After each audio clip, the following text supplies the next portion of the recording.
Today we're going to talk about mulch. We use it for a number of different things. Just a couple is just to hold moisture in the soil and keep weeds down. We use about 7 different kinds of mulch here at the Botanical Garden, and I'm going to show you some of the applications and how they can be used most effectively.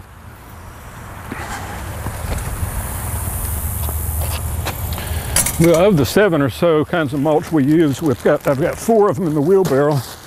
And of course, some kind of a garden cart or a wheelbarrow is pretty handy when you're toting this kind of heavy stuff around, because most of them are a little damp, and so it can really be pretty heavy. You don't want to have to do more than lift it those 2 times. The 2 kinds of mulch that we've got here that are actually already on this bed, and I'll just kind of show you why we use the ones that we do. This is called a premium grade cedar right here, and it's a shredded bark material. But you can see it's just full of fiber, and it's perfect for putting on kind of steep areas like you see right here.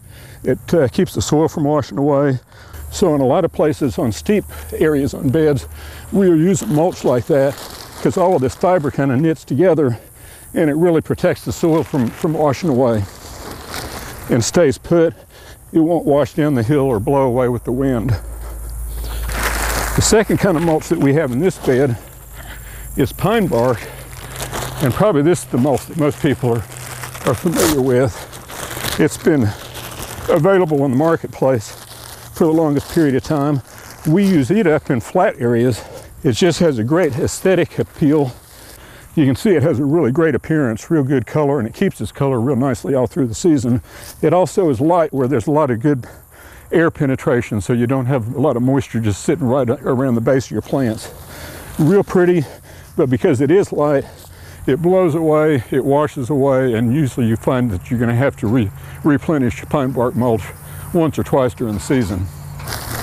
The light colored material that we had on the walkways is a shredded cypress mulch, and not like the cedar mulch, but a cypress mulch. And principally we use it. It can be used on beds or for any other application. We use it mainly because it's a lighter color, and that way as people come along they can distinguish a walkway from a bed, and it just helps to kind of lead them along the path a little bit. We saw some pebbles that we used up in front of the building, and this is just a different kind of pebble. This is a real small pea gravel, and so there's not too many applications for this, but where you have plants that you really just don't want any moisture around, succulents, cactus, some of the plants that would grow in a more arid part of the country, like out west, then using a pea gravel or some other kind of a gravel is really effective. One material that really just almost has to be a found material around here, sometimes it gets shipped, but most of the big batches of pine needles are in the Carolinas, and so you just hardly see it in the marketplace. But if you have a friend who wants to have their yard raked up, or you have pine trees in your own yard, this makes a really beautiful mulch. It lasts a long time, and once again, it has to be found pretty well. What we've used the very most of here at the Botanical Garden is a shredded hardwood bark, and this comes from a local sawmill.